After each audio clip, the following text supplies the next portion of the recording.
Olá, hoje nós vamos orar e meditar no Salmo 12, amém? Esse salmo é um auxílio contra a falsidade. Esse salmo nos fala da falsidade do homem e a veracidade de Deus. Amém, queridos? Oremos então. Salva-nos, Senhor, porque já não há quem seja piedoso. Desaparecem os fiéis entre os filhos dos homens. Falam com falsidade uns aos outros. Falam com lábios bajuladores e coração fingido. Que o Senhor corte todos os lábios bajuladores e a língua que fala soberbamente. Pois dizem, com a nossa língua prevaleceremos. Os lábios são nossos. Quem é o Senhor sobre nós?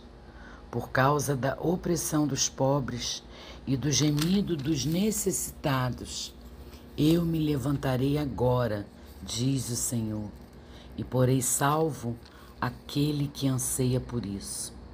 As palavras do Senhor são palavras puras, prata refinada em forno de barro, depurada 7 vezes.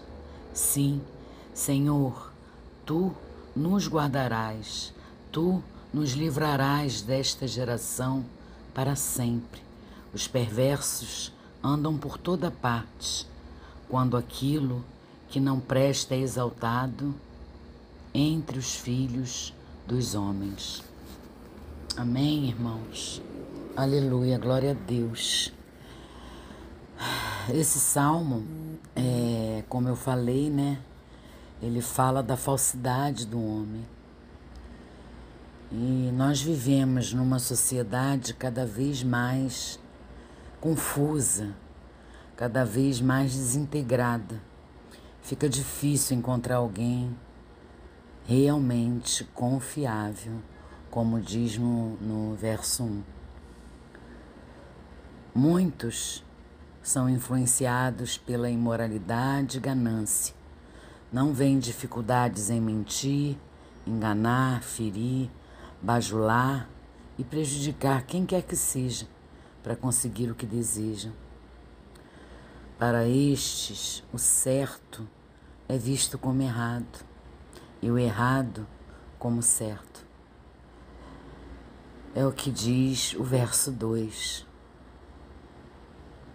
Assim, irmãos, diante de tanto crédito que o mundo dá ao pecado, como viver em retidão? Como ser obediente a Deus quando há incentivo ao que é falso e ilusório?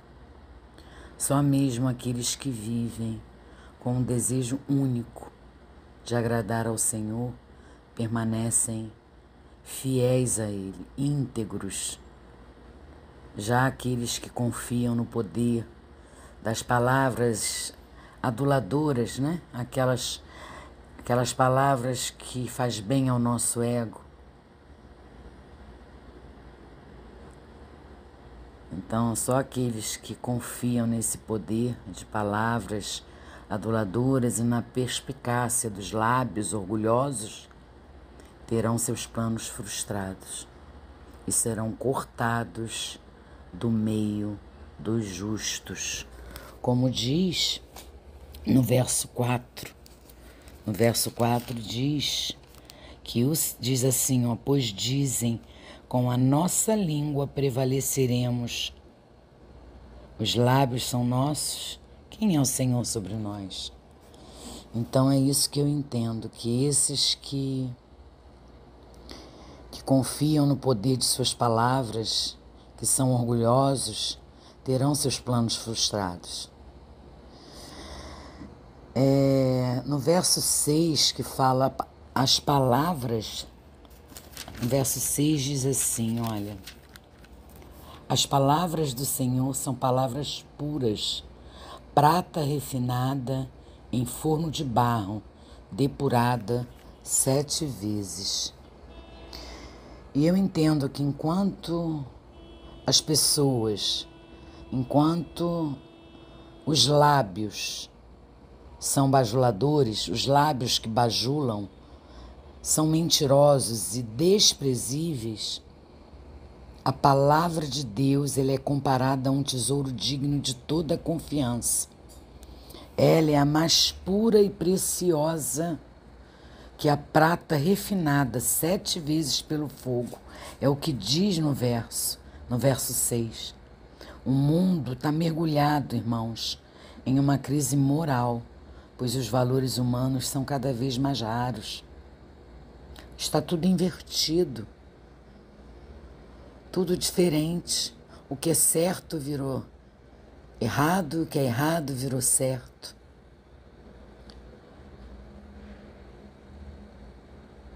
Os valores humanos estão cada vez mais raros, mas as escrituras, elas permanecem infalíveis e desprovidas de incerteza e enganos. Sábios são aqueles que permanecem na fé, praticam seus valiosos conselhos. Eu sempre falo aqui, né, irmão, que a Bíblia são as escrituras que vão nos orientar, que vão nos ensinar. É através da palavra de Deus que a gente vai conhecer o caráter de Deus, que a gente vai conhecer o amor de Deus. É através da palavra. Não existe outra forma de se tornar íntimo do Senhor.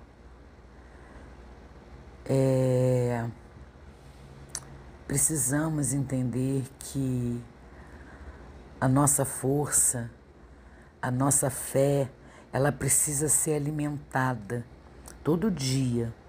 E esse alimento vem da palavra, porque é o nosso manual diário de vida, é o nosso manual de instrução. Aqui nós encontramos respostas para nossos comportamentos, resposta para nos posicionarmos, respostas às coisas que estamos fazendo e que não agrada ao Senhor. Irmãos, é só através da palavra que a gente vai conhecer o Senhor, o caráter de Deus, as qualidades do Senhor. É isso que precisamos colocar em prática, porque o mundo jaz no maligno. Infelizmente, as pessoas hoje não são confiáveis. A gente precisa ter cuidado com quem vai se abrir, com quem vai desabafar, porque tá difícil a gente encontrar pessoas sérias, pessoas verdadeiras, que não tenham interesse em outras coisas, entende? O mundo, ele olha para o seu próprio umbigo. Há interesse em fazer o bem. Eu vou fazer isso porque eu vou ganhar isso. Acham que ter um relacionamento com Deus é troca de favores. E não é assim que funciona o mundo espiritual. Deus não negocia nada. Deus é imutável. Amém, meus irmãos? Que a gente entenda que a gente precisa, ao invés de ficar dando ouvidos à voz do homem, à voz do que não é certo, a gente precisa, como diz aqui na palavra, a gente precisa dar ouvidos à palavra de Deus, que é comparada a um tesouro digno de toda confiança. Ela é a mais pura e preciosa. Ela é mais pura e preciosa que a prata refinada 7 vezes pelo fogo. Isso é o que está na palavra, é o que diz a palavra. Amém, irmãos? Feliz é aquele que teme ao Senhor, feliz é aquele que coloca a sua confiança no Senhor. A gente precisa buscar todo dia, porque somos pecadores, somos falhos, somos miseráveis. A gente peca todo dia, mas através do amor de Deus, da sua infinita graça, Ele está sempre pronto a nos perdoar. Ele está sempre de braços abertos. Amém, meus irmãos? Então, foquemos nas coisas de Deus e tiremos um pouco os olhos das coisas do mundo, porque, infelizmente, as coisas se inverteram e a gente precisa buscar refúgio, socorro, amparo, respostas na palavra de Deus. Amém? Oremos. Pai querido e Pai amado, obrigada por esse salmo, obrigada por essa reflexão, obrigada por me mostrar que a alegria do mundo é passageira, é temporária, que as pessoas que enveredam achando que viver para Deus, achando que viver para Deus é um sacrifício, estão enganadas, porque é uma glória, é maravilhoso, é tremendo. O mundo está todo invertido, Senhor. Perdoa seus filhos, perdoa, Pai, a sua criatura, que acha que se acostumou tanto em pecar que acha natural. Ah, Deus, coloque em nossos corações o desejo de buscar todo dia viver em santidade, o desejo de te obedecer, porque viver na tua presença é um bálsamo em nossas vidas. Por pior que seja os problemas, as angústias, nós temos a confiança e a certeza de que o Senhor está conosco em todos os momentos. Nos ajuda, Pai. Não nos deixe enveredar com a alegria passageira desse mundo, porque a nossa alegria maior é na eternidade. A nossa alegria maior é saber que um dia estaremos no céu junto a Ti. Ah, Deus, como eu anseio por esse dia, como eu Te amo, Senhor. Cuida da minha vida, cuida da vida dos meus irmãos. Nos dê mais fé, Pai querido. Nos capacita para entender os Seus propósitos em nossas vidas. É o que eu oro, Paizinho. Em nome de Jesus. Amém e amém. Amém, meus irmãos. Deus abençoe vocês.